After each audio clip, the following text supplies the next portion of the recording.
Assalamualaikum warahmatullahi wabarakatuh.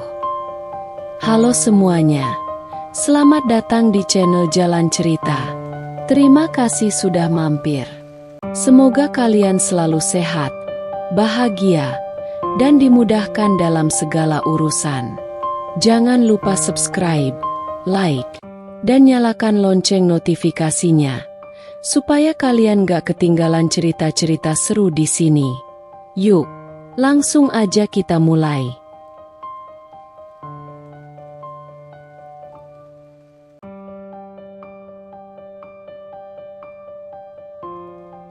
Pembalasanku yang sangat memalukan untuk ibu mertua jahat. Aku dorong ibu mertuaku ke kolam renang yang kerap memandang rendah diriku.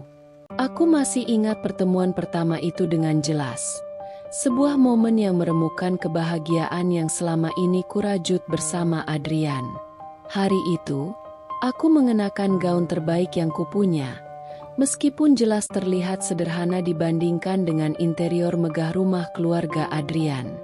Tanganku sedikit berkeringat saat Adrian menggenggamnya erat, berusaha menenangkan kegelisahanku.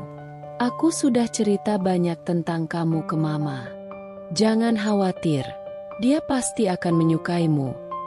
Bisik Adrian di telingaku saat kami berdiri di depan pintu besar berukir emas itu.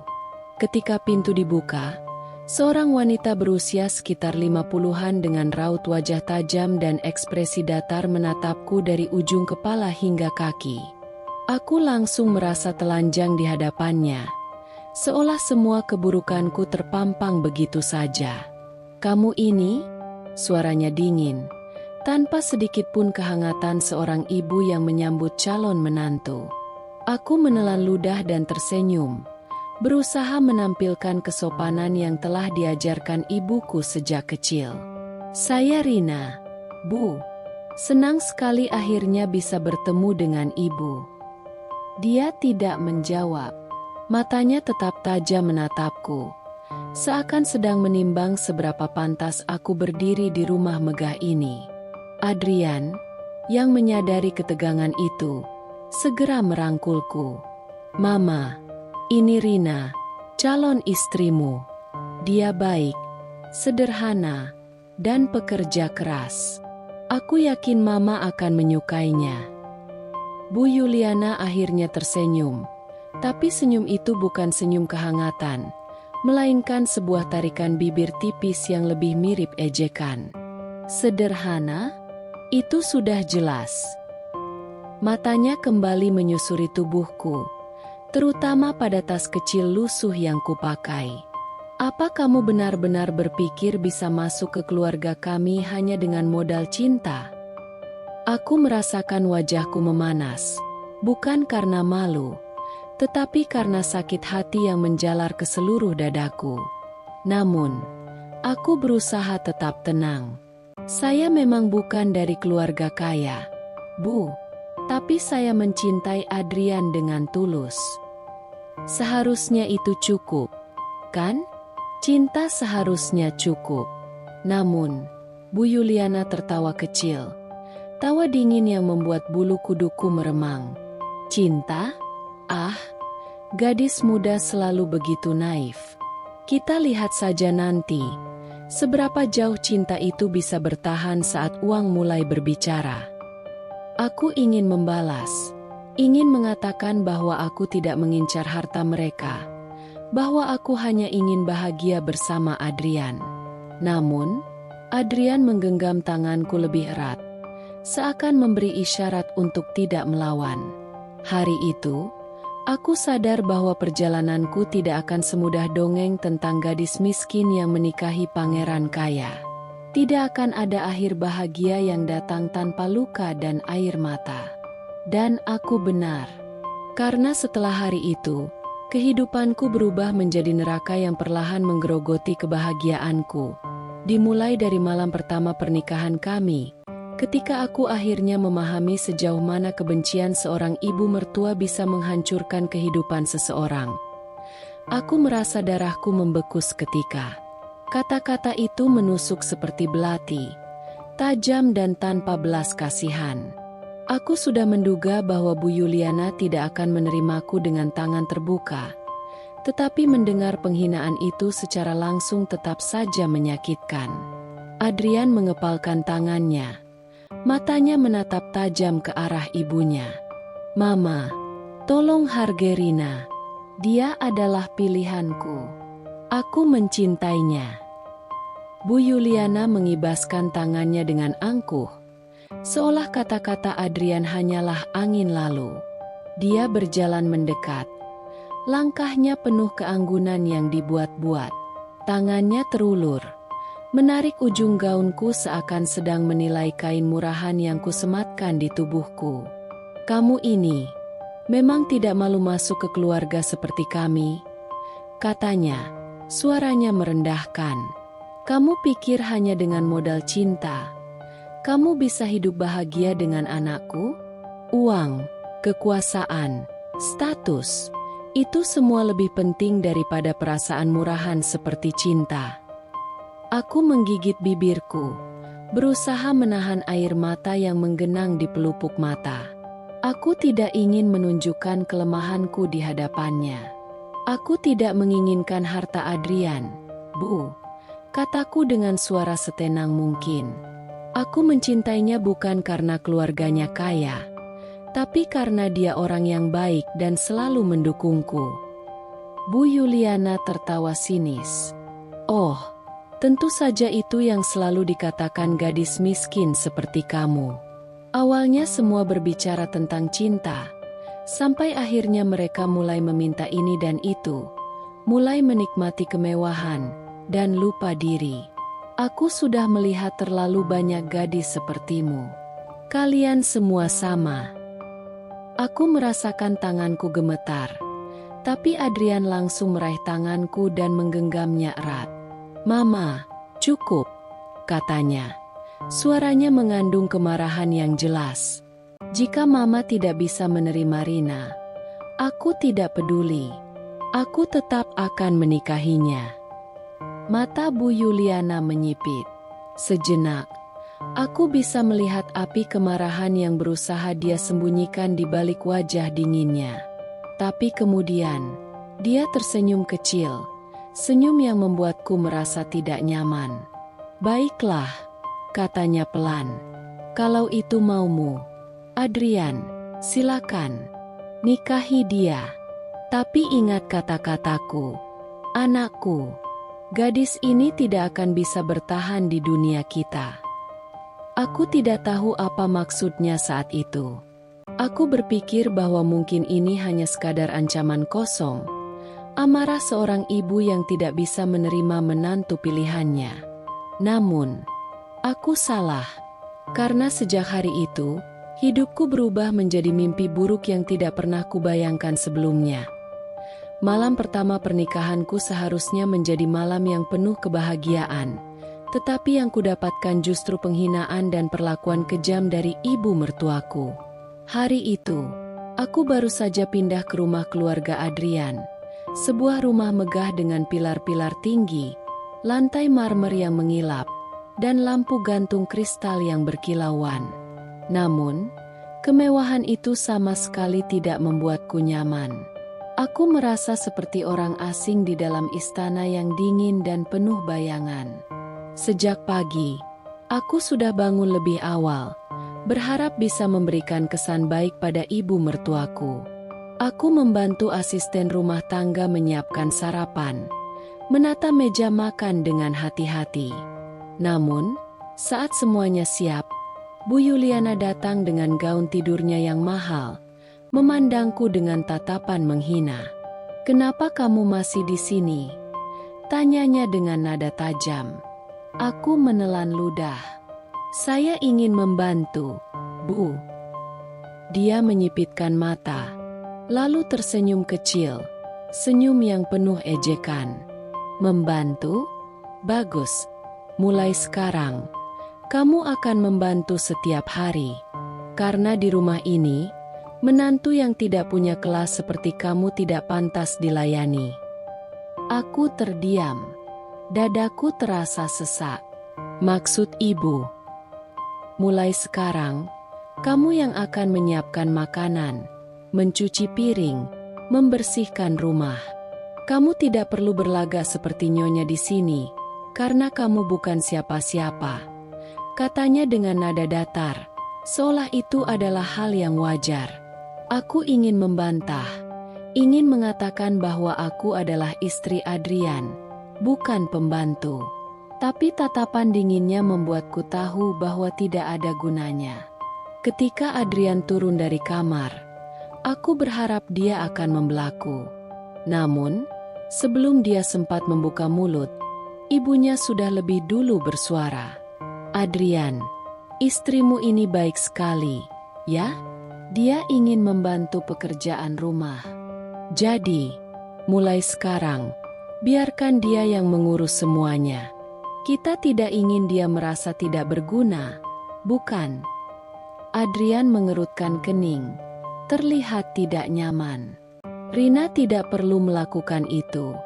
Ma, kita punya banyak pekerja rumah tangga. Bu Yuliana menatapnya tajam. Jadi, kamu mau membiarkan istrimu bermalas-malasan? Keluarga kita tidak butuh wanita yang hanya bisa duduk diam dan menikmati uang suaminya. Aku melihat Adrian bimbang. Aku tahu dia ingin membelaku, tapi di hadapan ibunya, dia selalu kalah. Jadi, seperti yang sudah kuduga, dia hanya menghela napas dan berkata, "Kalau Rina memang mau membantu, biarkan saja." Hatiku mencelos. Aku tahu ini bukan karena Adrian tidak peduli, tetapi karena dia terlalu takut melawan ibunya. Dan sejak hari itu, peranku di rumah ini berubah. Aku bukan lagi istri Adrian. Aku hanyalah seorang menantu yang diperlakukan seperti pembantu. Aku harus bangun paling pagi untuk menyiapkan sarapan. Tetapi aku tidak boleh duduk di meja makan bersama mereka. Aku harus berdiri di sudut, menunggu jika mereka membutuhkan sesuatu. Saat pertama kali aku mencoba menarik kursi dan duduk, Bu Yuliana menatapku tajam. "Kamu pikir kamu pantas makan bersama kami?" katanya. Matanya penuh kebencian. Aku merasa wajahku memanas, tapi aku tetap mengangkat dagu. "Saya istri Adrian, tapi bukan bagian dari keluarga ini," katanya dingin. "Kamu hanya seorang perempuan yang masuk rumah ini tanpa membawa apa-apa. Jangan bersikap seolah kamu sejajar dengan kami." Aku tidak punya pilihan selain bangkit dan mundur perlahan, menerima kenyataan pahit bahwa di rumah ini, aku dianggap tidak lebih dari seorang pelayan. Hari demi hari berlalu, dan perlakuan buruk itu semakin menjadi. Jika makanan kurang enak, aku yang disalahkan. Jika ada barang yang hilang, aku yang dituduh lalai. Aku harus mencuci piring sendiri, sementara yang lain bisa bersantai. Namun, hal yang paling menyakitkan bukanlah pekerjaannya, melainkan kesepian yang merayapi hatiku setiap hari. Aku pikir, setelah beberapa bulan menikah, perlakuan Bu Yuliana padaku akan sedikit melunak. Aku berharap, mungkin seiring waktu, dia akan melihat ketulusanku mencintai Adrian. Namun, aku salah.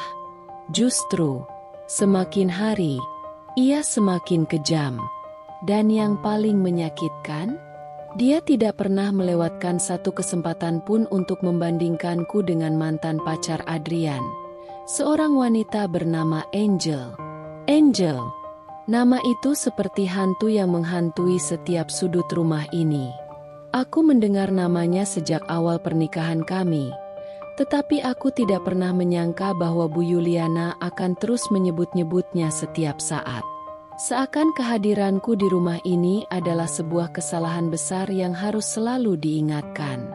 Hari itu, aku sedang menyiapkan teh di ruang tamu saat Bu Yuliana menatapku dengan tatapan penuh hinaan. Dia duduk di sofa dengan anggun, mengenakan gaun sutra mahal, sementara aku berdiri di hadapannya dengan celemek penuh noda masakan. "Kamu tahu, Rina?"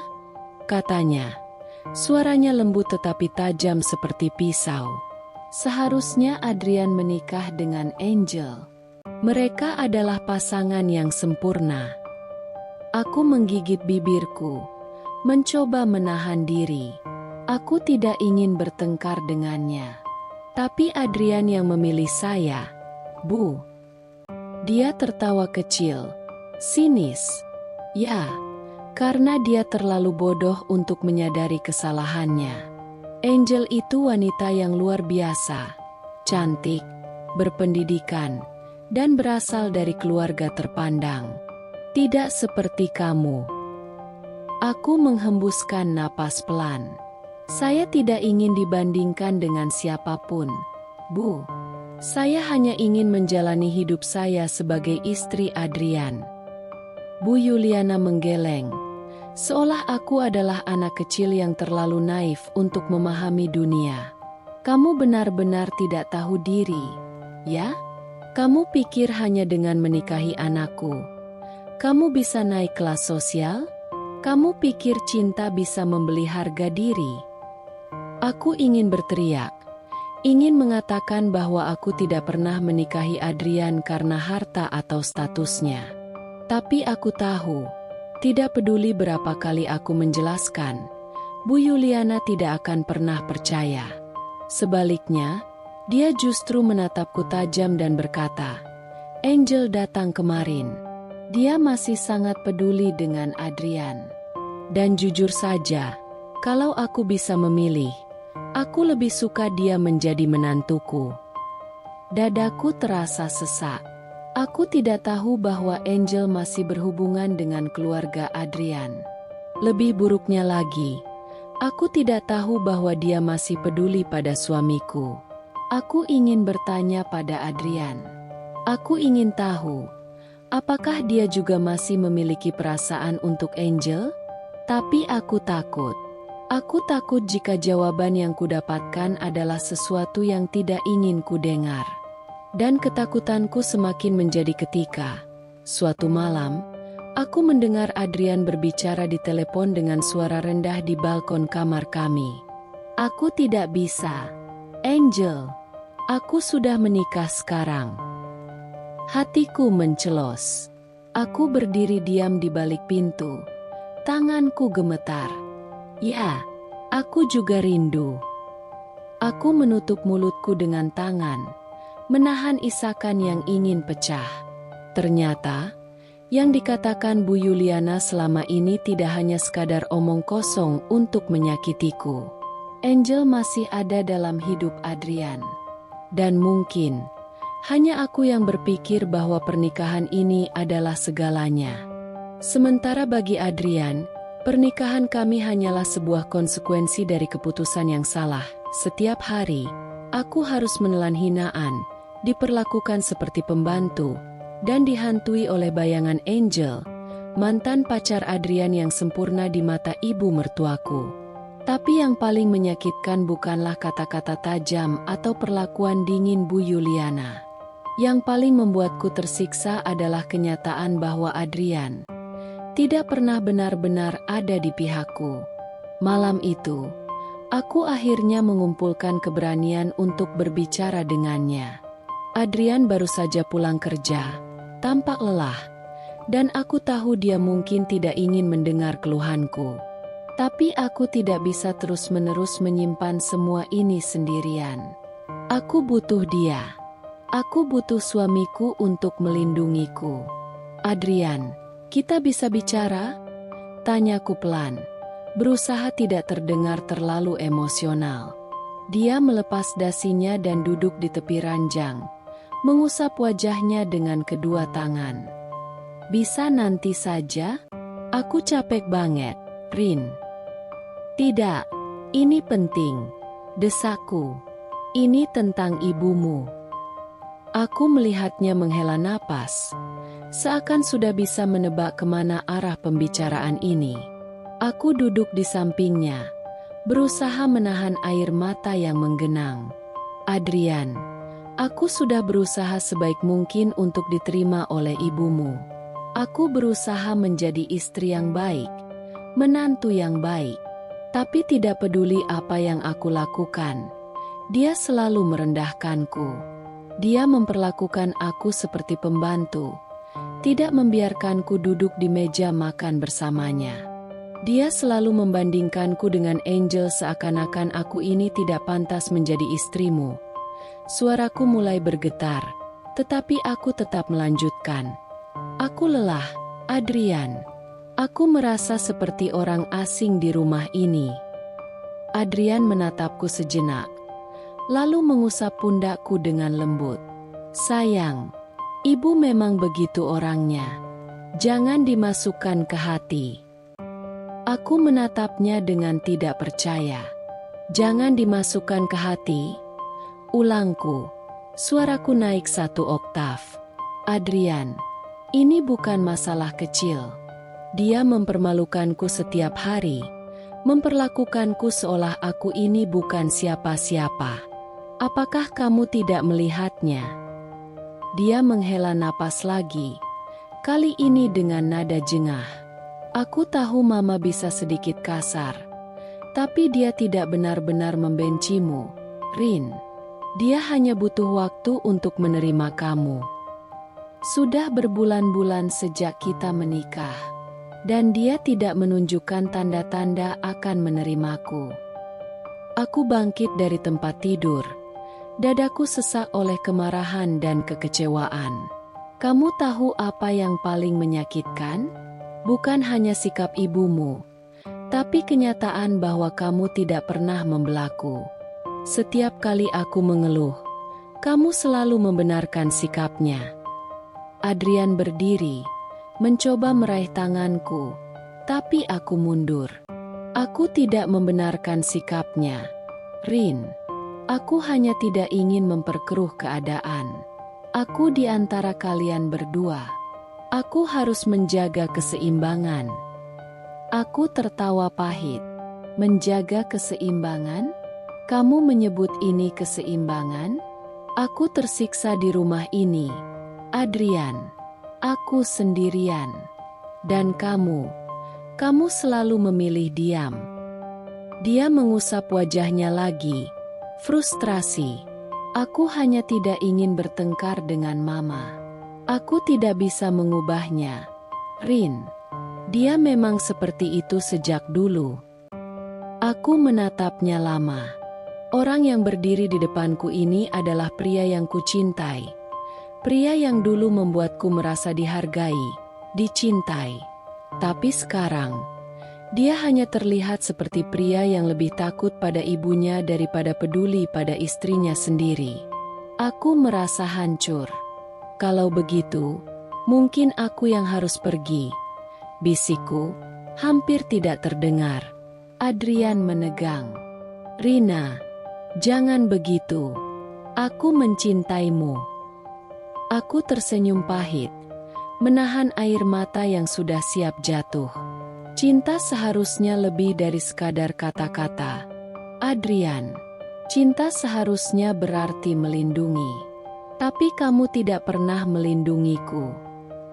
Aku berbalik, meninggalkan kamar, meninggalkan suamiku yang hanya bisa terdiam. Hari itu, aku baru saja selesai membersihkan ruang tamu ketika tiba-tiba seorang asisten rumah tangga berlari menghampiriku dengan wajah panik. Bu Rina, Ibu Yuliana memanggil Anda ke kamarnya. Kelihatannya beliau sangat marah. Jantungku berdegup kencang. Aku sudah terbiasa dengan kemarahan ibu mertua. Tetapi ada sesuatu dalam ekspresi asisten rumah tangga itu yang membuatku merasa tidak nyaman. Seolah ada badai besar yang siap menghancurkan hidupku. Dengan langkah ragu, aku berjalan menuju kamar Bu Yuliana. Begitu aku sampai di depan pintunya, suara bentakannya langsung menyambutku. Masuk. Aku membuka pintu perlahan, dan pemandangan yang kulihat langsung membuat tubuhku membeku. Di tengah ruangan, laci meja riasnya terbuka lebar, dan di atas meja ada segepok uang tunai yang berserakan. Bu Yuliana berdiri dengan tangan terlipat di dada. Ekspresi wajahnya penuh kemarahan dan kebencian. Di sampingnya, Adrian berdiri dengan wajah bingung, sementara seorang pelayan berdiri di sudut ruangan dengan wajah takut. "Kamu tahu kenapa aku memanggilmu ke sini, kan?" Suara Bu Yuliana dingin, menusuk. Aku mengerutkan kening. Hatiku mulai dipenuhi firasat buruk. "Tidak, Bu. Ada apa?" Dia menyipitkan matanya. "Jangan pura-pura bodoh. Rina, uang di laci kamarku hilang 20 juta. Dan hanya kamu yang bisa mengambilnya." Darahku seakan menguap dari tubuhku. Aku menatapnya dengan mata membelalak. "Apa? Saya tidak pernah mengambil uang itu." Bu Yuliana tertawa sinis. "Oh, tentu saja kamu akan menyangkalnya. Semua pencuri selalu begitu." Dia menoleh ke pelayan yang berdiri di sudut ruangan. "Kamu yang menemukannya, kan?" Pelayan itu tampak ketakutan, tetapi dia mengangguk pelan. Saya melihat Bu Rina tadi masuk ke kamar ini untuk mengambil sesuatu. Aku merasa dunia seakan berputar. Ya, saya memang masuk ke kamar ini tadi pagi, tapi hanya untuk mengambil handphone saya yang tertinggal di meja. Saya tidak menyentuh laci itu, Bu. Tidak ada orang lain yang bisa melakukannya." Suara Bu Yuliana meninggi. "Hanya kamu yang tinggal di rumah ini yang punya motif. Sejak awal aku sudah tahu, kamu hanya mengincar harta keluarga kami." Aku terengah-engah. Dadaku terasa sesak. Aku menoleh pada Adrian, berharap dia akan membelaku. Tapi yang kulihat hanya kebingungan di matanya. "Rina, benarkah kamu tidak mengambil uang itu?" Suaranya pelan, ragu. Aku terhenyak. Dia ragu. Adrian, suamiku, orang yang seharusnya paling mengenalku, justru meragukanku. Air mata panas mulai menggenang di mataku, tetapi aku menahannya. "Kamu serius, Adrian? Kamu benar-benar berpikir aku bisa mencuri?" Dia mengusap tengkuknya. Wajahnya penuh konflik. Aku hanya ingin tahu kebenarannya." Aku tertawa pahit. "Kebenaran? Kebenarannya adalah aku tidak pernah menyentuh uang itu. Aku tidak peduli seberapa miskinnya aku dulu. Aku tidak akan pernah merendahkan diriku untuk mencuri." "Tapi bukti sudah jelas," potong Bu Yuliana.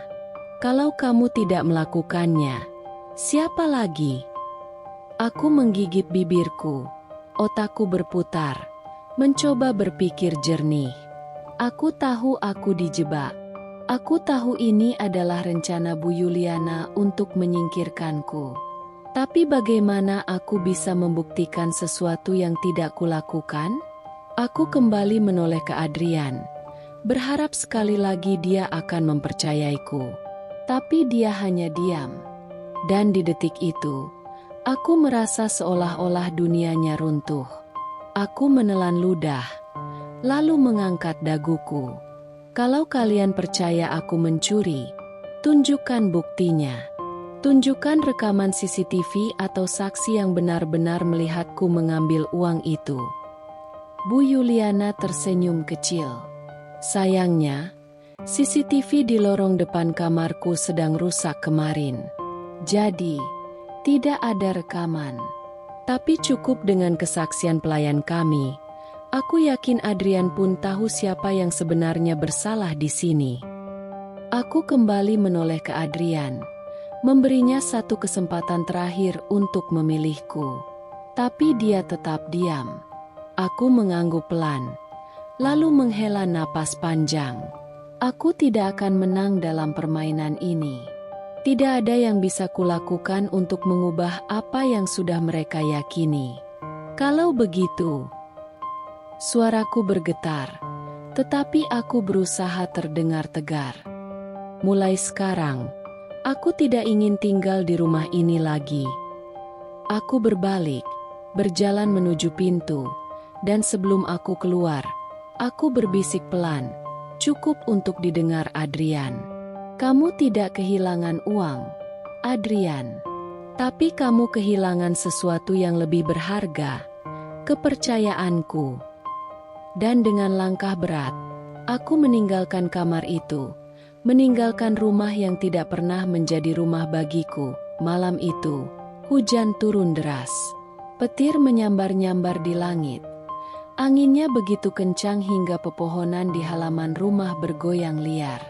Aku baru saja pulang dari minimarket setelah membeli beberapa keperluan rumah yang tadi siang Bu Yuliana minta.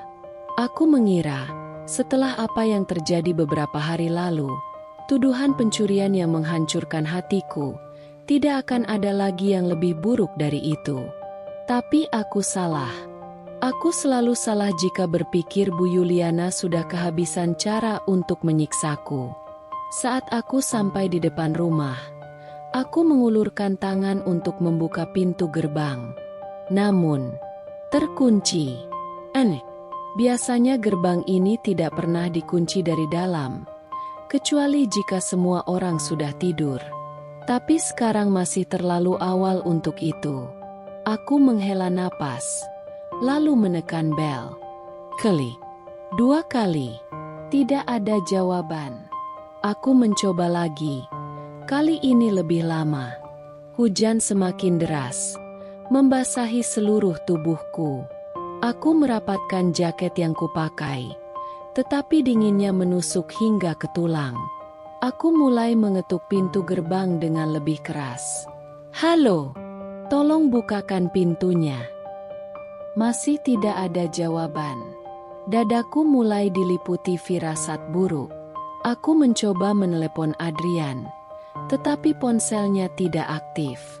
Aku mencoba menghubungi siapapun yang ada di rumah, tetapi tidak ada yang menjawab. Aku menekan bel lagi. Kali ini lebih lama, hampir memohon. Tolong, ini aku, Rina. Dan akhirnya, suara yang kutakuti itu datang. Jangan berisik. Suara Bu Yuliana terdengar dari balik jendela lantai 2. Aku mendongak, melihatnya berdiri di sana dengan gaun tidurnya yang mahal. Matanya menyipit tajam ke arahku. Bu, kenapa gerbangnya dikunci? Tolong bukakan, saya basah kuyup. Suaraku bergetar. Entah karena kedinginan atau karena amarah yang mulai membara. Dia hanya menatapku sebentar, lalu tersenyum kecil, senyum penuh kebencian. Aku tidak ingin melihat wajahmu malam ini. Pergilah. Aku membeku. Apa?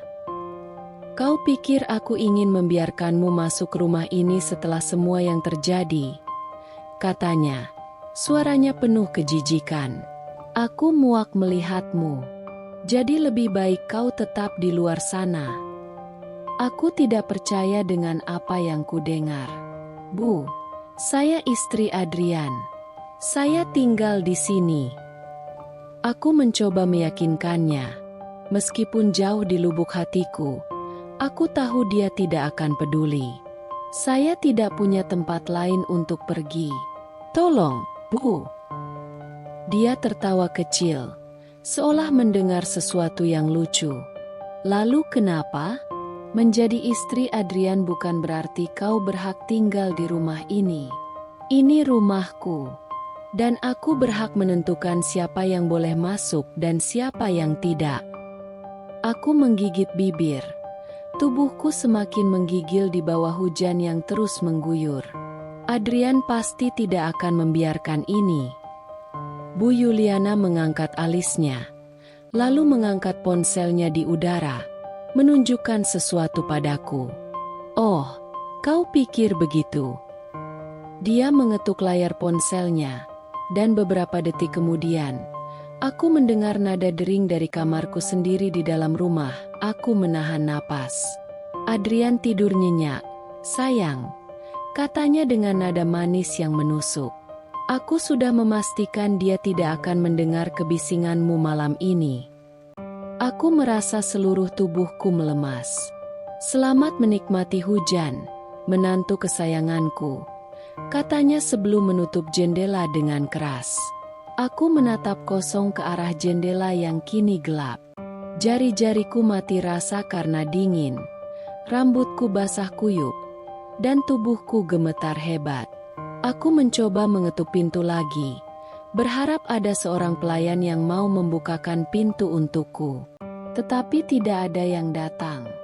Aku hanya bisa berdiri di sana, merapatkan jaketku yang sudah tidak ada gunanya lagi, sementara hujan terus mengguyurku tanpa ampun. Malam itu, aku berdiri sendirian di luar rumah, menggigil di tengah badai.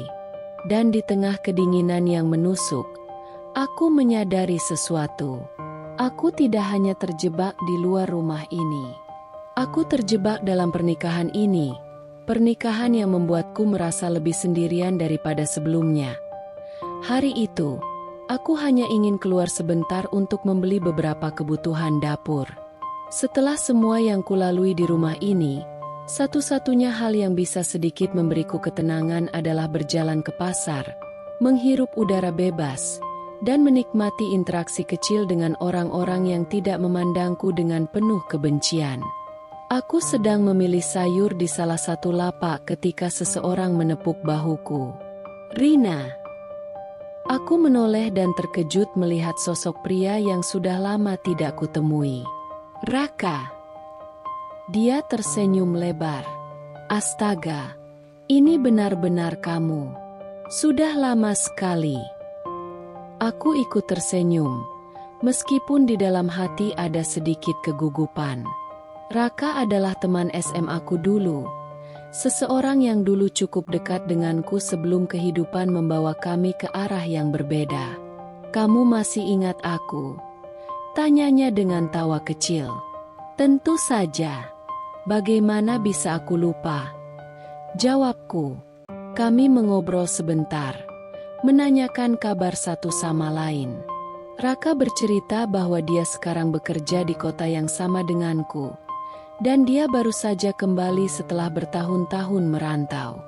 Dia terlihat baik, sama seperti dulu, seseorang yang selalu hangat dan mudah diajak berbicara. Namun, aku tidak menyadari bahwa kebetulan kecil ini akan menjadi awal dari bencana besar yang menimpaku. Ketika aku kembali ke rumah, aku sudah merasakan ada sesuatu yang tidak beres. Begitu aku membuka pintu, aku langsung melihat Bu Yuliana berdiri di tengah ruang tamu. Wajahnya merah padam, matanya penuh dengan amarah yang nyaris tak terbendung. Aku bahkan belum sempat melepas sandal ketika dia langsung menghampiriku. "Kamu ini perempuan macam apa?" bentaknya dengan suara tajam. Aku terperanjat. "Bu, ada apa?" Plak, tamparan keras mendarat di pipiku. Kepalaku terasa berputar, dan rasa panas langsung menjalar di wajahku. Aku menatapnya dengan mata terbelalak, tak percaya bahwa dia benar-benar berani melakukan itu. "Kamu pikir aku tidak tahu apa yang kamu lakukan di pasar tadi? Aku punya mata-mata di mana-mana. Rina, aku melihatmu berduaan dengan laki-laki lain. Kurang ajar sekali kamu, ya?"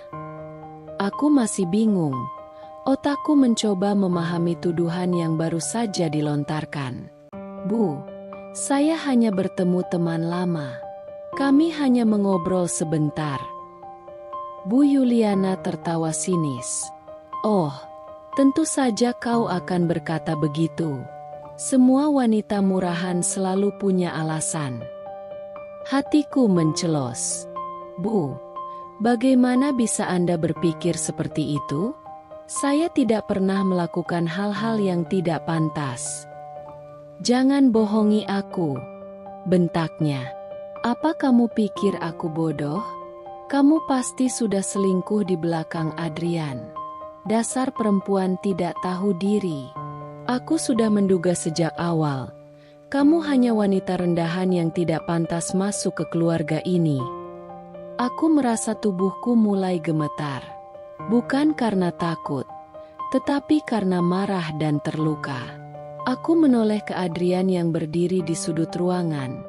Wajahnya tegang. "Adrian." Suaraku nyaris berbisik.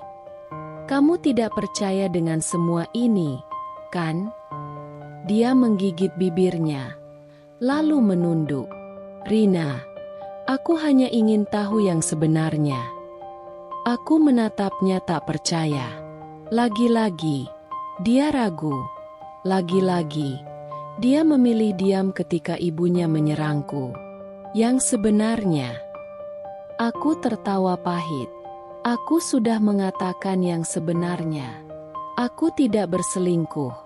Adrian, aku hanya bertemu dengan teman SMA-ku. Itu saja. Tapi kenapa harus berbicara dengannya di pasar? Kenapa tidak memberitahuku? Tanyanya. Suaranya terdengar lemah, tapi tetap menusuk hatiku. Jadi sekarang aku bahkan tidak boleh berbicara dengan orang lain. Aku menatapnya dengan mata berair. Aku harus meminta izin untuk setiap interaksi yang kulakukan? Ini gila, Adrian. Bu Yuliana mendengus. Lihat, dia bahkan tidak merasa bersalah. Perempuan semacam ini memang tidak pantas menjadi istri yang setia. Aku mengepalkan tangan, berusaha menahan amarah yang hampir meledak. Bu, cukup. Saya sudah cukup dihina di rumah ini.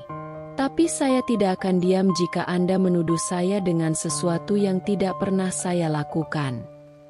Bu Yuliana melipat tangan di dadanya. Kalau kau merasa tidak tahan, keluar saja dari rumah ini. Tidak ada yang memaksamu untuk tinggal di sini. Aku membeku. Kata-kata itu. Aku menoleh ke Adrian sekali lagi. Aku ingin melihatnya membelaku. Ingin melihatnya berkata bahwa dia percaya padaku. Bahwa dia akan memihakku. Tapi dia tetap diam. Dadaku terasa sesak. Aku merasa seperti tenggelam. Aku menggeleng pelan. Aku tidak percaya ini. Air mataku jatuh. Bukan hanya karena tuduhan ini, tetapi karena aku akhirnya menyadari sesuatu. Aku tidak punya siapa-siapa di rumah ini. Aku tidak punya tempat di sini. Aku tidak punya suami yang benar-benar ada untukku. Aku menatap Adrian untuk terakhir kalinya. Lalu berbisik dengan suara yang hampir tak terdengar. Kamu tidak kehilangan istri yang setia, Adrian. Tapi kamu baru saja kehilangan wanita yang benar-benar mencintaimu. Lalu, tanpa menoleh lagi, aku melangkah pergi malam itu. Aku duduk di tepi tempat tidur. Tanganku terkepal di pangkuan. Pikiranku berputar. Dipenuhi dengan kemarahan yang selama ini ku pendam. Aku sudah terlalu lama menahan semuanya.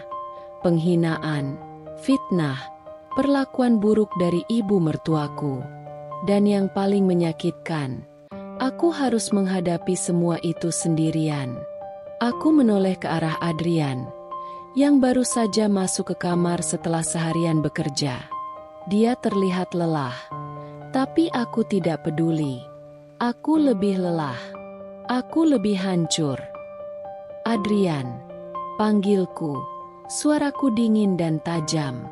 Dia menghela napas, seolah sudah tahu apa yang akan kubicarakan. Rina, aku capek. Bisa kita bahas ini besok saja? Aku mendengus. Tidak, aku sudah cukup banyak menunggu. Sekarang aku mau jawabanmu. Dia menatapku dengan tatapan lelah. Jawaban untuk apa?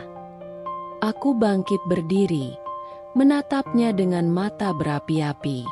Kenapa kamu tidak pernah membelaku? Dia terdiam. Aku sudah cukup sabar. Adrian, aku sudah cukup menahan diri, berharap kamu akan sadar dan akhirnya membelaku. Tapi kamu tidak pernah melakukannya. Suaraku bergetar karena marah. Rina, ini bukan masalah yang bisa aku hadapi begitu saja. Balasnya. Suaranya mulai meninggi. Jadi aku harus terus diinjak-injak oleh ibumu. Harus terus diperlakukan seperti orang yang tidak berharga. Kamu tahu apa yang terjadi hari ini? Ibumu menuduhku berselingkuh hanya karena aku berbicara dengan teman lamaku di pasar. Aku menunjuk ke arah dadaku sendiri. Kamu tahu betapa sakitnya difitnah seperti itu oleh seseorang yang bahkan seharusnya menjadi keluargaku. Adrian mengusap wajahnya. Frustasi. Aku tahu ini sulit untukmu. Tapi ibu memang seperti itu. Aku nggak bisa mengubahnya. Rina. Aku tertawa sinis. Oh, jadi kamu tidak bisa mengubahnya. Tapi kamu bisa membiarkannya menghancurkan aku? Kamu bisa membiarkannya menuduhku, menghinaku, memperlakukan aku seperti sampah. Dia terdiam lagi, dan itu membuatku semakin marah. Aku ini istrimu, Adrian. Aku menikah denganmu karena aku pikir kamu akan menjadi suami yang melindungiku, yang akan ada di sisiku. Aku menatapnya dengan penuh luka. Tapi ternyata aku salah. Aku menikahi seseorang yang lebih peduli dengan ibunya daripada istrinya sendiri. Dia mendongak. Matanya menyala marah. Jangan bawa-bawa ibuku. Aku tertawa miris. Kenapa? Karena kebenaran terlalu menyakitkan untukmu? Karena kamu tidak mau mengakui bahwa selama ini kamu hanya menjadi bonekanya. Dia menggebrak meja. Aku ada di tengah-tengah. Rina, aku mencoba menyeimbangkan semuanya. Aku menatapnya dengan nanar.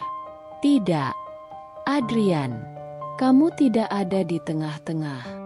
Kamu ada di sisinya. Selalu di sisinya. Dan aku hanya seorang istri yang kamu biarkan dihancurkan oleh ibumu. Aku bisa melihat bagaimana rahangnya mengeras. Bagaimana matanya dipenuhi emosi yang berkecamuk. Tapi aku tidak peduli. Aku sudah terlalu lelah untuk peduli. Kalau kamu tidak bisa membelaku sebagai istrimu, untuk apa kita tetap menikah? Suaraku rendah, hampir seperti bisikan. Dia menatapku tajam. Apa maksudmu? Aku menarik napas dalam-dalam, lalu menatapnya dengan mata yang basah oleh air mata yang kutahan. Aku tidak bisa hidup seperti ini, Adrian. Aku tidak bisa terus bertahan dalam pernikahan di mana aku selalu sendirian. Aku melihat bagaimana ekspresinya berubah, dari marah, menjadi bingung, lalu, takut. Rina, jangan bicara seperti itu. Katanya dengan suara yang lebih lembut. Aku menggeleng. Aku sudah terlalu lama diam. Berharap kamu akan berubah. Tapi kamu tidak akan pernah berubah. Aku mencintaimu. Adrian, aku benar-benar mencintaimu. Tapi aku tidak bisa terus mencintai seseorang yang tidak pernah memperjuangkanku. Aku melihat bagaimana tangannya mengepal, bagaimana dia berusaha menahan emosinya. Tapi aku juga melihat sesuatu yang lain di matanya, sesuatu yang terlambat disadarinya. Ketakutan kehilangan ruangan itu dipenuhi oleh ketegangan yang begitu pekat. Seolah udara pun enggan bergerak. Aku berdiri di tengah kamar dengan napas tersengal. Tubuhku gemetar, bukan karena takut, tetapi karena marah. Di hadapanku, Adrian berdiri dengan ekspresi penuh konflik. Dia terlihat ingin mengatakan sesuatu, tetapi ragu. Dan ragu itulah yang membuatku semakin muak. Aku tidak tahan lagi, Adrian. Suaraku pecah, menggema di dalam kamar. Aku sudah cukup bersabar. Sudah cukup menahan semua ini. Tapi kamu tidak pernah berubah. Rina, tolong tenang dulu, katanya, mencoba meredakan ketegangan. Aku tertawa pahit. Tenang? Kamu masih bisa menyuruhku tenang setelah semua yang aku lalui? Setelah semua penghinaan, fitnah, perlakuan ibumu yang menganggapku lebih rendah dari pembantu. Aku menatapnya dengan mata penuh luka. Kamu masih berharap aku bertahan? Dia meremas rambutnya. Frustasi. Aku tahu ibu sulit, tapi dia tetap ibuku. Rina, aku nggak bisa begitu saja melawannya. Dan itulah kalimat yang membuat semua yang kupendam selama ini akhirnya meledak. Aku mendekat, menatap matanya dengan penuh kepedihan. Jadi aku harus terus jadi korban? Aku harus terus diinjak-injak, dihina, difitnah, hanya karena dia ibumu. Dia terdiam. Baik. Aku mengangguk. Air mata mulai menggenang di sudut mataku. Kalau kamu tidak bisa memilih, aku yang akan memilih. Aku berbalik, meraih koper yang sudah sejak tadi kupersiapkan. Aku mulai memasukkan beberapa pakaian dengan tangan gemetar. Tapi hatiku sudah bulat. Adrian baru tersadar dengan apa yang kulakukan. Rina, apa yang kamu lakukan? Aku tidak menjawab. Aku terus memasukkan barang-barangku ke dalam koper dengan gerakan kasar. Dia melangkah cepat ke arahku, menarik tanganku. Rina, hentikan. Aku menepisnya. Aku akan pergi. Adrian, teriakku. Aku sudah muak. Aku tidak bisa tinggal di rumah ini satu hari pun lagi. Matanya melebar. Kamu nggak serius, kan? Aku menatapnya tajam. Aku sangat serius. Dia menggeleng, seolah tidak percaya. Rina, kita sudah menikah. Kita harus melewati ini bersama. Aku tertawa miris. Bersama? Sejak kapan? Adrian, aku selalu sendirian dalam pernikahan ini. Kamu tidak pernah ada di sisiku. Aku menelan ludah, mencoba menahan rasa sakit yang semakin menghimpit dadaku. Aku pikir pernikahan adalah tentang saling mendukung, saling melindungi. Tapi kamu hanya diam, membiarkan aku dihancurkan. Dia mencoba meraih tanganku lagi, tapi aku mundur. Rina, jangan pergi. Aku butuh kamu. Suaranya bergetar. Aku menatapnya. Air mataku akhirnya jatuh.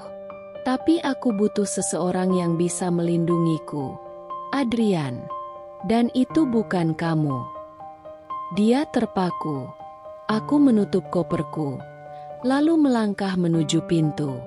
Kalau kamu masih memilih ibumu daripada aku, maka pernikahan ini sudah selesai. Bisikku sebelum membuka pintu dan melangkah keluar. Adrian berdiri di ambang pintu, menghalangi jalanku.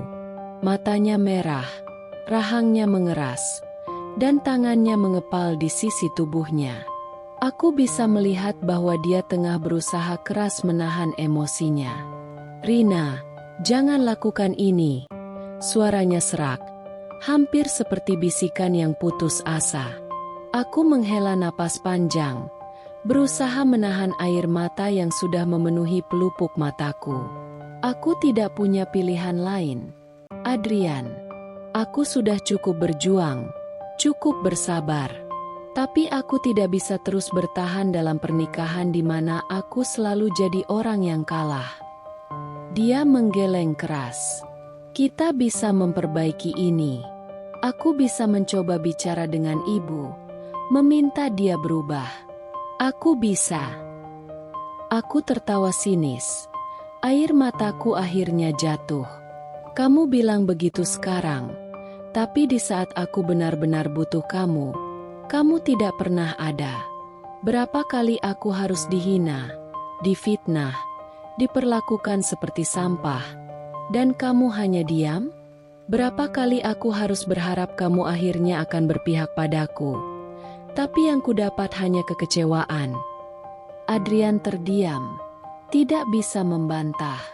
Aku mengambil napas dalam-dalam, berusaha menguatkan hatiku. Kalau kamu tetap tidak bisa melepasku, Adrian, maka aku tidak punya pilihan lain selain menggugat cerai. Kata-kata itu terasa begitu berat keluar dari mulutku, tetapi aku tahu, ini satu-satunya jalan yang tersisa. Matanya membesar, wajahnya berubah pucat. Jangan bercanda, Rina, katanya dengan suara bergetar. Aku tidak bercanda, kataku tegas. Aku serius. Aku sudah cukup bertahan dalam hubungan yang hanya membuatku sakit. Kalau kamu masih memilih ibumu, maka aku memilih untuk pergi. Aku melihat ekspresinya berubah dari keterkejutan menjadi kesedihan. Dia menatapku lama, seolah mencari sesuatu dalam diriku. Mungkin harapan, mungkin keraguan. Tapi aku tidak memberinya celah. Aku sudah memutuskan. Perlahan, dia menunduk. Rahangnya mengeras. Tangannya mengepal lebih erat.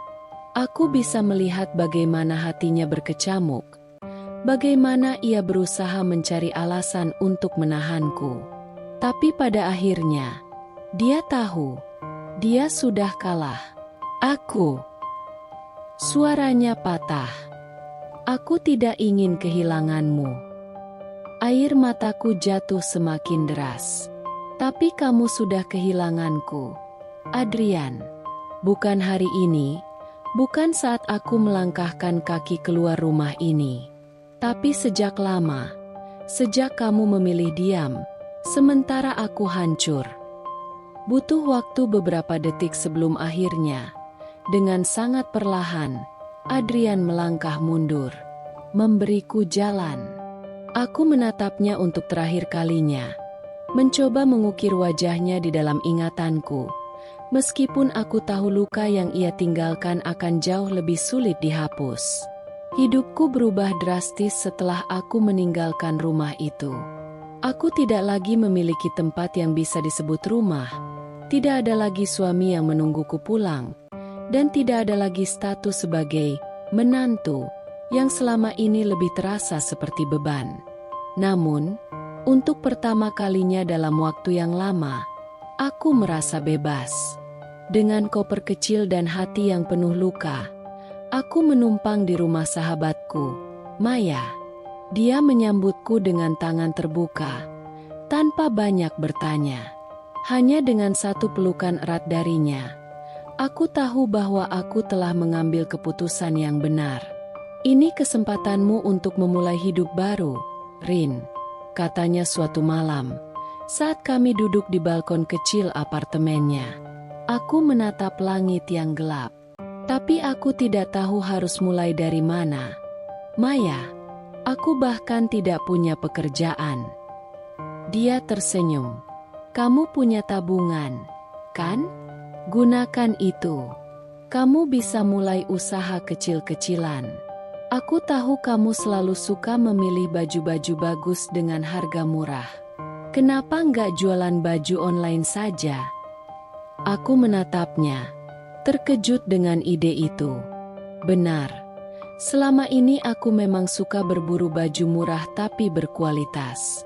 Aku selalu tahu tren apa yang sedang naik daun, bahan apa yang nyaman dipakai, dan di mana mendapatkan barang bagus dengan harga miring. Semalaman aku tidak bisa tidur. Aku terus berpikir, merencanakan, membayangkan bagaimana aku bisa menjalankan bisnis itu. Keesokan harinya, aku mulai mencari supplier baju di marketplace. Aku membaca banyak artikel, menonton video tentang cara memulai bisnis online, dan bergabung dalam komunitas pebisnis pemula. Dengan tabungan yang kupunya, aku membeli beberapa potong baju untuk dijual kembali. Awalnya sulit.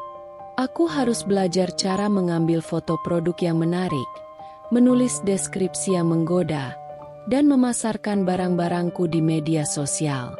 Aku begadang hampir setiap malam, membaca strategi pemasaran, mencoba berbagai teknik agar lapaku mendapat perhatian. Hari pertama, tidak ada satupun pembeli. Hari kedua, masih sama. Aku mulai merasa cemas. Bagaimana kalau ini gagal? Bagaimana kalau aku tidak cukup pintar untuk menjadi seorang pebisnis? Tapi aku menolak untuk menyerah. Aku mulai menawarkan produkku ke teman-teman, ke kenalan, bahkan di grup-grup jual beli online. Aku terus mempelajari cara menarik pelanggan, meningkatkan kualitas foto, dan menulis caption yang lebih menarik. Aku belajar cara membuat diskon, cara bermain dengan algoritma media sosial, dan cara menjaga kepercayaan pelanggan. Seminggu kemudian, pesanan pertamaku datang. Selembar notifikasi sederhana di ponselku. Pesanan baru telah masuk. Membuatku hampir menangis. Itu hanya satu pesanan. Tapi bagi aku, itu adalah bukti bahwa aku bisa. 2 tahun berlalu sejak aku meninggalkan rumah itu. 2 tahun sejak aku melangkahkan kaki keluar dari pernikahan yang penuh luka.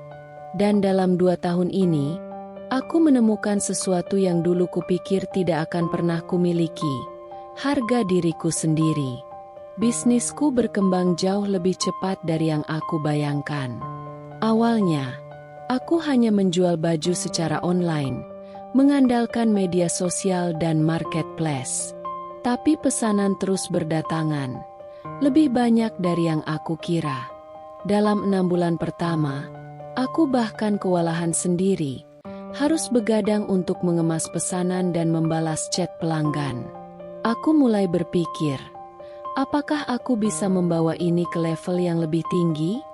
Setahun setelah aku memulai, aku memutuskan untuk menyewa toko kecil di pusat perbelanjaan. Itu bukan butik besar, hanya ruangan sederhana dengan rak-rak kayu dan beberapa manekin di depan kaca. Tapi bagi aku, itu lebih dari cukup.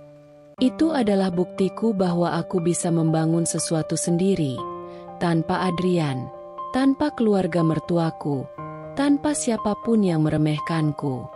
Awalnya aku takut. Bagaimana jika ini gagal? Bagaimana jika aku kehilangan segalanya? Tapi aku sudah belajar satu hal dari semua luka yang pernah aku alami. Aku tidak akan pernah tahu kalau aku tidak mencoba. Aku mulai menjual koleksi baju yang lebih eksklusif, memilih sendiri desain-desain yang unik dan berkualitas. Aku bekerja sama dengan beberapa supplier terbaik, bahkan mencoba membuat desain sendiri. Aku belajar bagaimana memahami selera pelanggan, bagaimana membangun branding, bagaimana menciptakan sesuatu yang benar-benar milikku. Dan ternyata, aku berbakat. Dalam 2 tahun, butikku menjadi salah satu yang paling dicari di kota. Aku mulai memiliki pelanggan setia, orang-orang yang percaya pada seleraku, yang selalu kembali untuk membeli koleksi terbaru. Bisnis onlineku juga semakin berkembang. Dari satu toko kecil, aku berhasil membuka cabang kedua, lalu ketiga. Aku tidak lagi takut kekurangan uang. Aku tidak lagi takut harus bergantung pada siapapun. Aku bisa berdiri sendiri, dengan kepala tegak. Suatu hari, saat aku sedang mengatur koleksi terbaru di etalase toko, seorang pelanggan datang. Aku menoleh dan hampir saja menjatuhkan hanger di tanganku. Di depan pintu, berdiri seorang pria yang sangat familiar. Adrian. Dia terlihat sedikit berbeda. Lebih kurus, lebih pucat, dengan ekspresi yang sulit diartikan. Ada sesuatu di matanya, sesuatu yang dulu tidak pernah kulihat. Penyesalan. Aku menatapnya tanpa ekspresi. Aku tidak merasa gugup, tidak merasa sakit, tidak ada amarah atau kesedihan. Yang ada hanyalah perasaan. Kosong. Aku sudah melewati semuanya. Aku sudah berdiri di tempat yang jauh lebih tinggi dari sebelumnya. Dan dia? Dia hanyalah bagian dari masa lalu yang tidak akan pernah kembali. 3 tahun sejak aku meninggalkan rumah itu, hidupku telah berubah total. Aku bukan lagi perempuan yang dulu menangis di balik pintu karena dihina dan diperlakukan seperti sampah. Aku bukan lagi menantu yang dianggap tidak pantas. Bukan lagi istri yang selalu dikhianati oleh diamnya suami. Aku kini adalah seorang pengusaha sukses. Dengan hasil kerja kerasku, aku membeli rumah mewah di kawasan elit. Sebuah rumah besar dengan halaman luas, kolam renang, dan interior yang kudesain sendiri. Rumah yang benar-benar milikku, bukan warisan, bukan pemberian siapapun. Aku ingat hari ketika aku pertama kali menginjakan kaki di dalam rumah itu. Aku berdiri di ruang tamu yang luas, menatap ke langit-langit tinggi dengan chandelier kristal menggantung di atasnya. Tanganku menyentuh dinding-dindingnya, merasakan kenyataan bahwa semua ini adalah hasil jerih payahku sendiri. Air mataku jatuh, bukan karena sedih, tetapi karena bangga. Aku teringat saat aku dihina oleh ibu mertua, tentang pakaianku yang lusuh, tentang keluargaku yang miskin. Aku teringat saat aku dianggap tidak pantas berdiri sejajar dengan keluarga mereka, saat aku diperlakukan lebih rendah dari pembantu. Dan sekarang, lihatlah aku. Aku tidak lagi hidup di rumah sempit dengan dapur kecil dan kamar yang hampir runtuh. Aku tidak lagi takut kekurangan uang, tidak lagi harus menahan lapar hanya untuk bertahan hidup. Aku kini punya segalanya. Tapi yang paling penting, aku punya harga diriku sendiri. Suatu sore, aku duduk di balkon rumahku, menikmati teh hangat sambil melihat matahari perlahan tenggelam di ufuk barat. Angin sepau-sepau berhembus, membawa ketenangan yang dulu begitu sulit kudapatkan. Lalu, ponselku bergetar. Sebuah pesan masuk. "Rina, aku ingin bertemu denganmu." Nama pengirimnya membuatku terpaku. Adrian. Aku menatap layar ponsel itu cukup lama sebelum akhirnya meletakkannya kembali di meja tanpa membalas. Aku tidak butuh pertemuan itu. Aku tidak butuh masa lalu yang berusaha kembali. Aku sudah bahagia dengan hidupku sekarang, dan aku tidak akan membiarkan siapapun menghancurkannya lagi. Suatu sore yang tenang, ketika aku sedang menikmati secangkir teh di taman belakang rumahku yang luas, suara bel pintu berbunyi. Aku tidak menunggu tamu hari ini, tetapi siapapun itu, aku tidak terlalu peduli. Seorang asisten rumah tanggaku segera menuju pintu, dan beberapa saat kemudian, dia kembali dengan ekspresi sedikit ragu. "Bu, ada tamu yang ingin bertemu dengan Anda," katanya pelan. Aku mengangkat alis. "Siapa?" Dia menelan ludah, tampak canggung sebelum menjawab. "Ibu Yuliana dan beberapa saudaranya." Aku terdiam. Sejenak, jantungku berdetak lebih cepat. Tapi bukan karena takut, melainkan karena terkejut.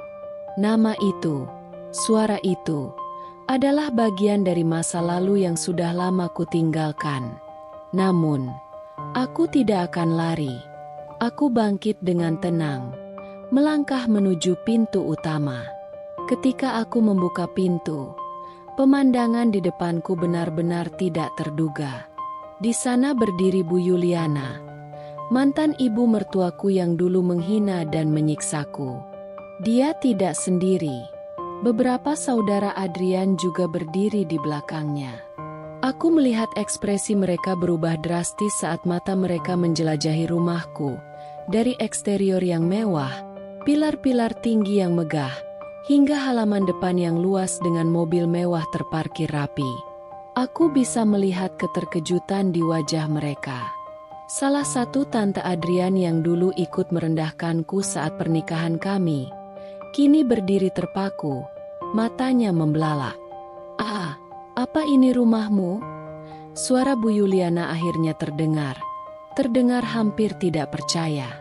Aku tersenyum kecil, menyilangkan tangan di depan dada. Iya, ini rumahku. Matanya masih terpaku pada setiap sudut rumahku, seolah tidak percaya bahwa gadis miskin yang dulu ia hina kini bisa memiliki sesuatu yang begitu megah. Tapi, bagaimana bisa? Salah satu saudaranya akhirnya bersuara. Aku mengangkat bahu santai. Aku bekerja keras. Aku membangun bisnis sendiri.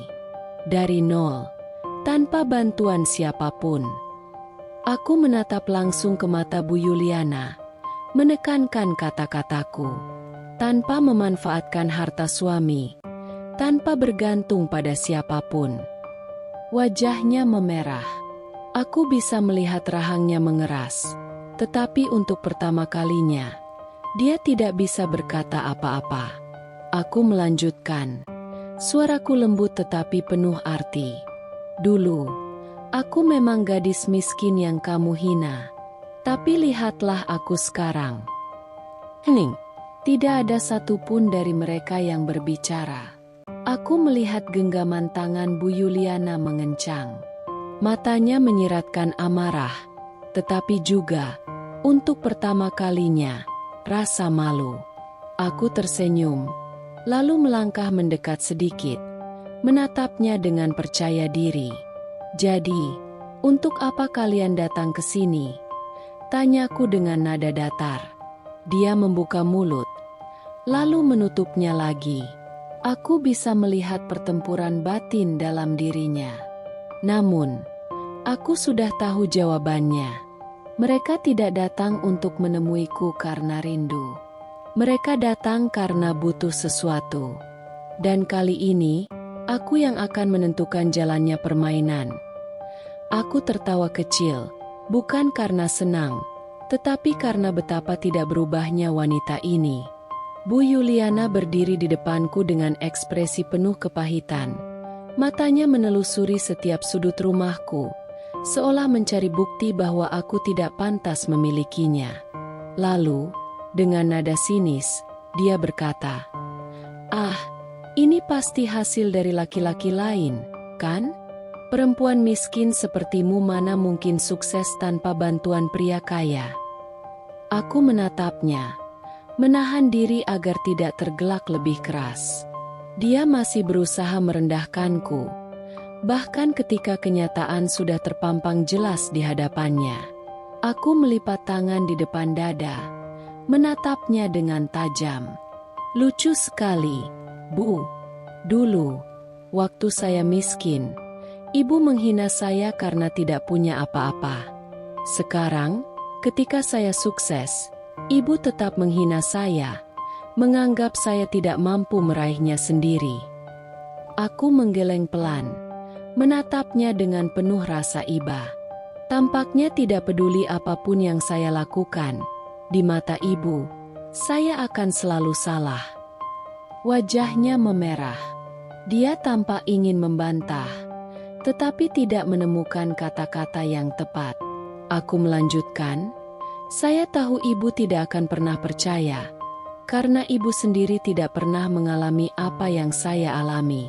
Ibu tidak tahu bagaimana rasanya bekerja dari nol, bagaimana rasanya berjuang sendirian tanpa suami yang membela, tanpa keluarga yang mendukung. Saya bangkit bukan karena pria kaya, Bu. Saya bangkit karena saya lebih kuat daripada yang Ibu kira." Mata saudara-saudara Adrian mulai berkilat, seolah memahami sesuatu yang tidak pernah mereka lihat sebelumnya. Salah satu tante Adrian, yang dulu ikut mengejekku, akhirnya membuka mulut. "Jadi, kamu benar-benar membangun ini semua sendiri?"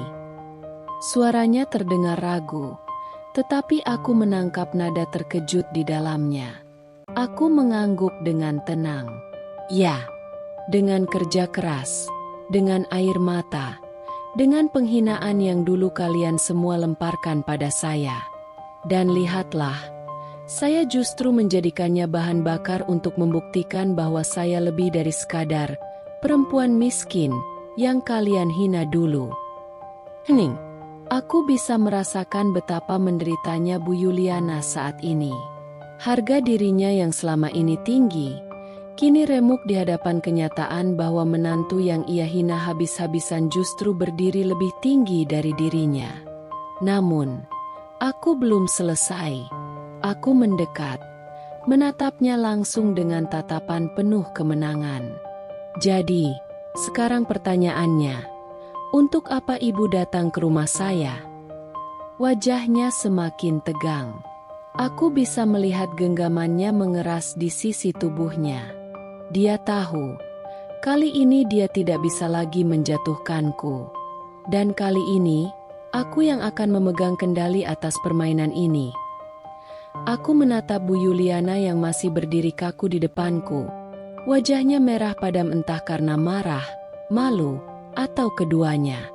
Saudaranya pun hanya bisa saling berpandangan, seolah tidak percaya bahwa perempuan yang dulu mereka remehkan kini berdiri di hadapan mereka dalam posisi yang jauh lebih tinggi. Aku menghela napas pelan, lalu tersenyum. Senyum yang tidak lagi dipenuhi luka atau kemarahan.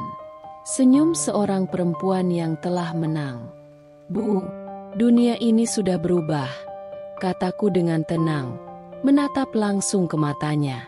Sekarang, perempuan juga bisa sukses dengan usahanya sendiri. Aku melihat ekspresinya berubah, seolah kata-kataku menamparnya lebih keras dari semua hinaan yang pernah ia lemparkan kepadaku dulu. Dia, yang selama ini menganggap perempuan hanya bisa hidup dari pria, kini dihadapkan pada kenyataan yang berlawanan dengan keyakinannya. Salah satu saudaranya, seorang pria parubaya yang dulu juga ikut meremehkanku, akhirnya berdehem. Ya, tentu saja, katanya, mencoba mengendalikan situasi.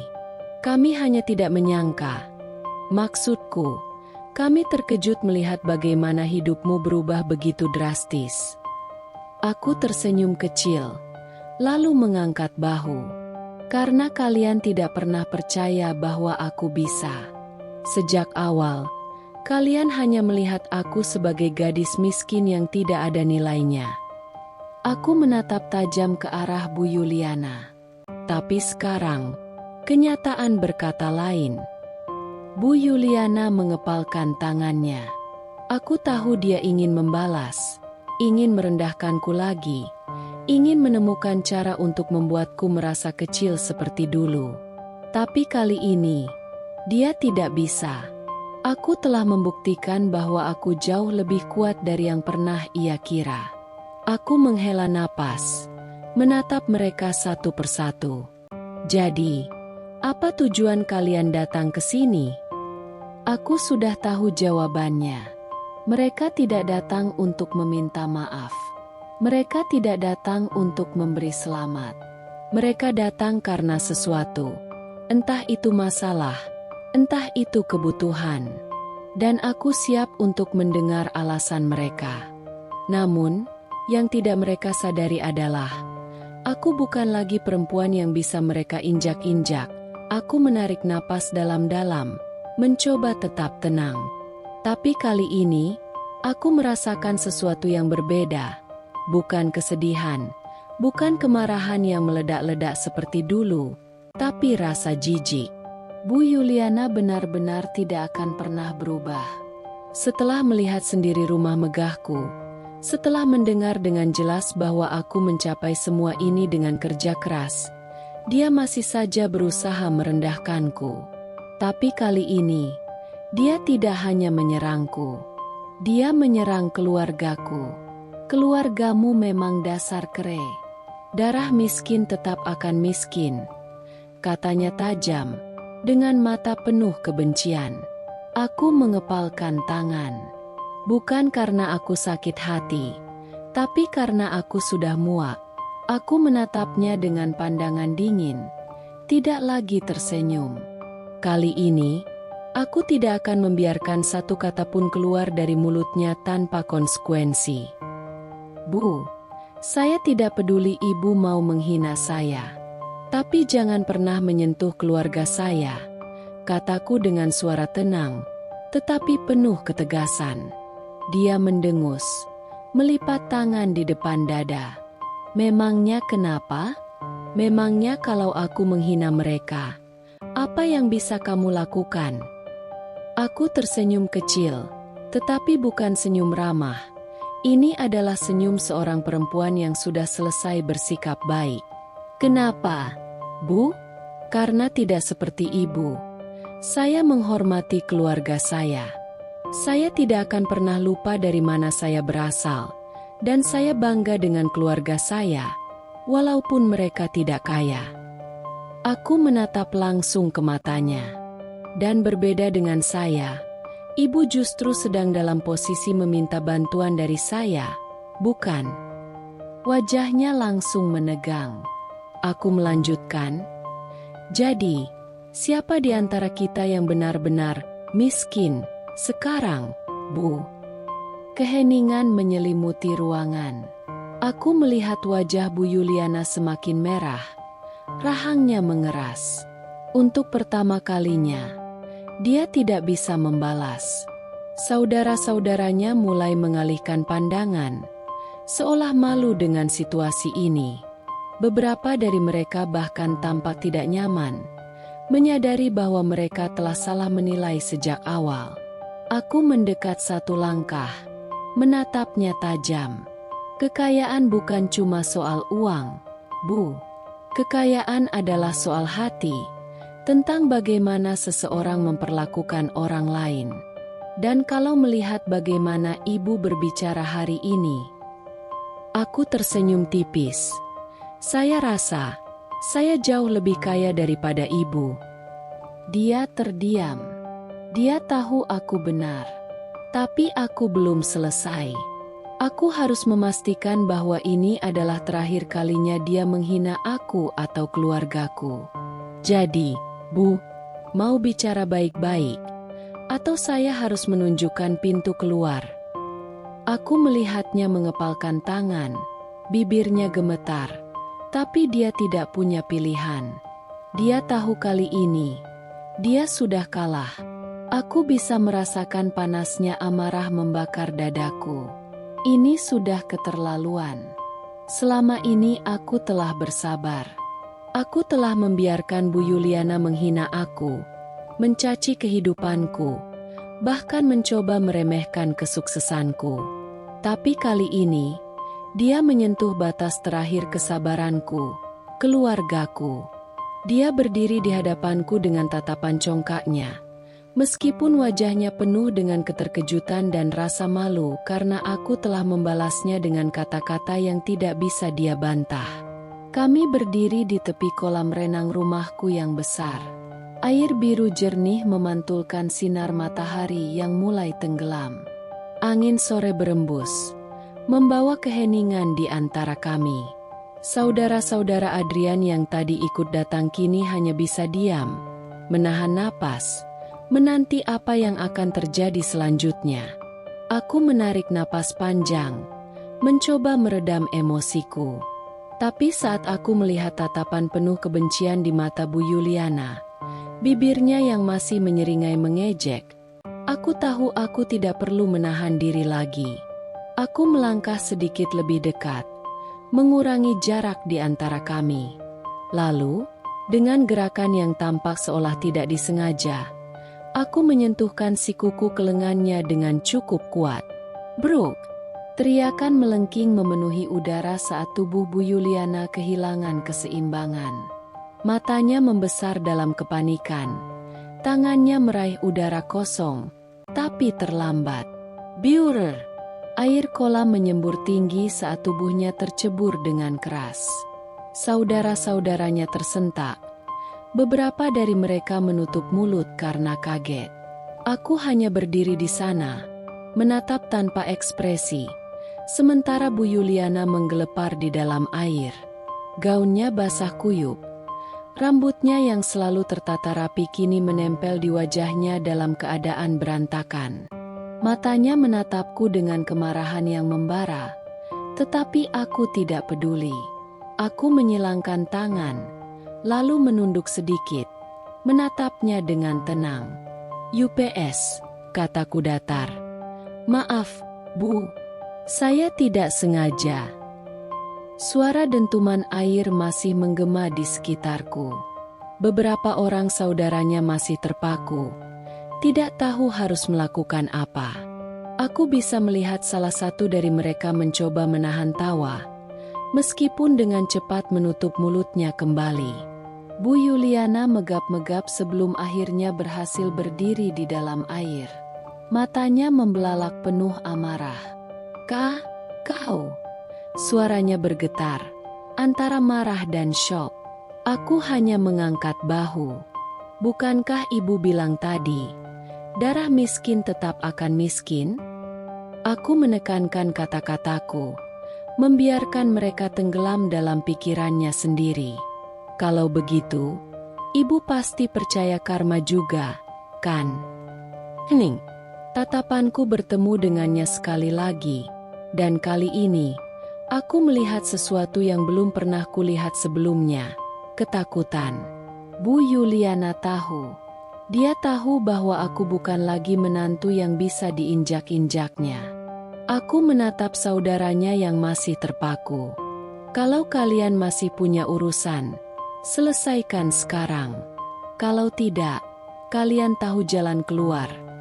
Kataku dengan suara datar.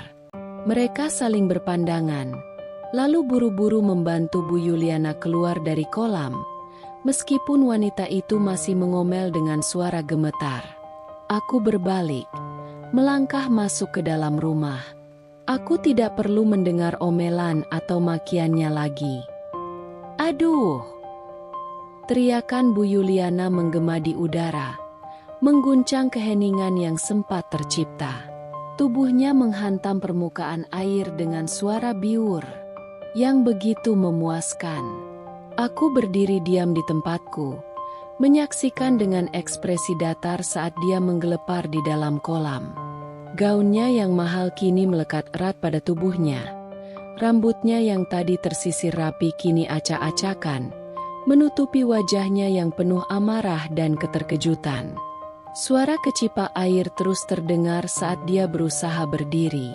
Beberapa saudara Adrian buru-buru berlari ke tepi kolam, mencoba menolongnya. Tapi aku tidak bergerak. Aku hanya berdiri di sana, menikmati setiap detik kehancuran harga dirinya. Inikah karma? Atau hanya kebetulan yang sangat tepat?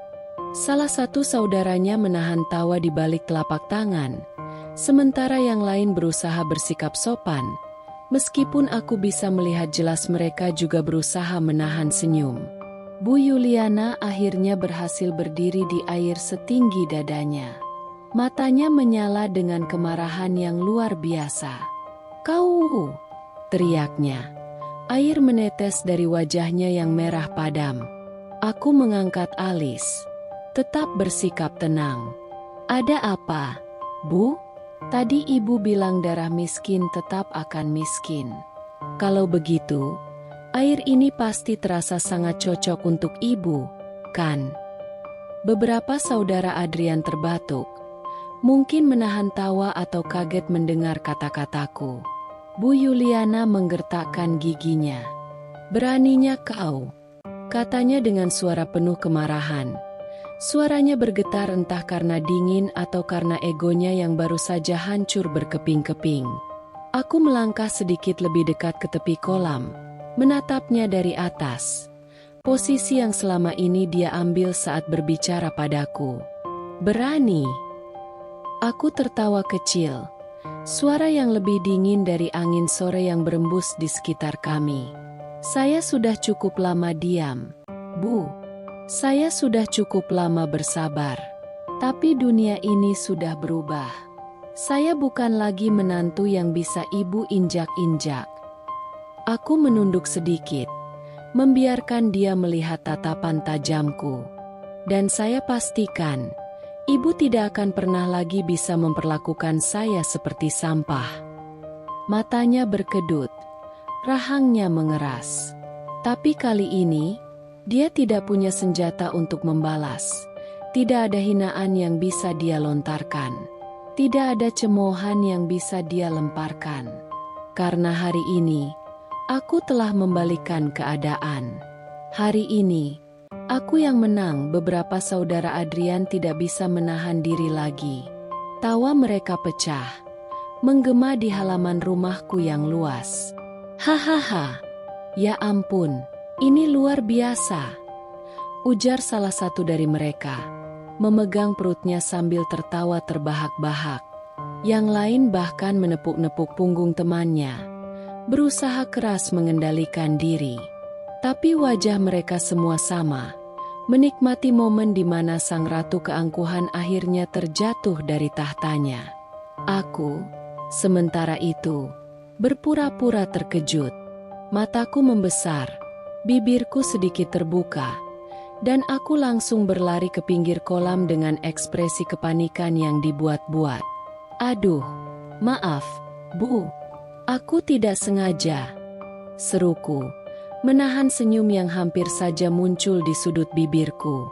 Sini, aku bantu. Aku mengulurkan tangan, tapi dengan cara yang sangat menyebalkan. Tanganku melayang di udara, cukup dekat untuk terlihat seperti aku sungguh-sungguh membantu, tapi juga cukup jauh untuk memastikan dia tidak benar-benar bisa meraihnya. Bu Yuliana menatapku dengan tatapan membunuh. Wajahnya merah padam, bukan hanya karena amarah, tetapi juga karena malu luar biasa. Harga dirinya yang telah dibangun bertahun-tahun kini hancur dalam satu insiden memalukan ini. Bantu? Teriaknya. Air kolam masih menetes dari wajahnya. Kau, aku tahu kau melakukan ini dengan sengaja. Aku mengedip beberapa kali, mencoba terlihat polos. Loh, kok ibu bicara begitu? Saya kan sudah berusaha menolong ibu. Suaraku terdengar begitu manis, hampir seperti seorang anak kecil yang sedang berpura-pura tidak bersalah. Aku melirik ke arah saudara-saudaranya yang masih tertawa.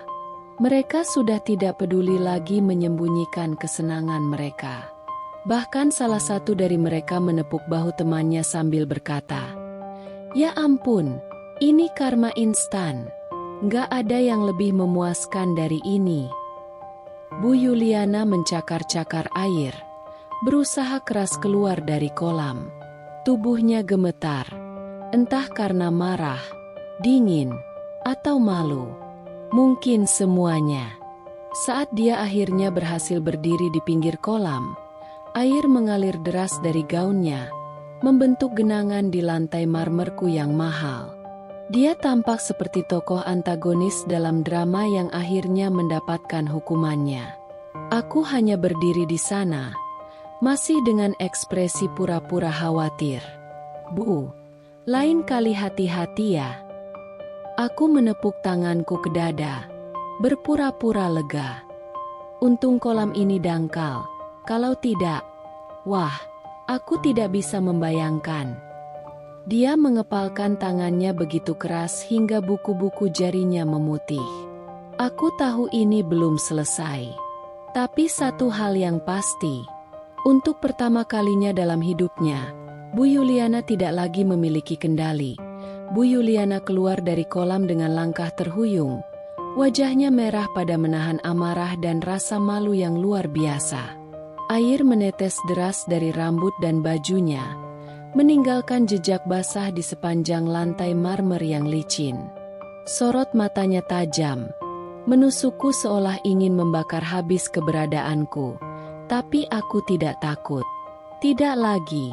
Saudara-saudara Adrian masih tertawa di belakangnya. Beberapa berusaha menutup mulut, tapi jelas bahwa mereka menikmati setiap detik kehancuran harga diri wanita yang selama ini merasa dirinya berkuasa atas segalanya. Aku melirik ke arah Adrian yang berdiri terpaku. Wajahnya tegang dan penuh kebingungan. Matanya menatap ibunya, lalu beralih padaku, seolah baru pertama kali melihat kenyataan yang selama ini dia abaikan. Dia akhirnya sadar. Selama ini, dia selalu membelanya, selalu menganggap ibunya hanya seperti itu orangnya, dan memintaku untuk bersabar. Tapi sekarang, dia melihat sendiri bagaimana wanita itu tidak punya batas. Keheningan merayap di antara kami. Aku tidak perlu berkata apa-apa lagi. Aku melangkah mundur, membiarkan mereka dengan masalah mereka sendiri. Aku sudah selesai.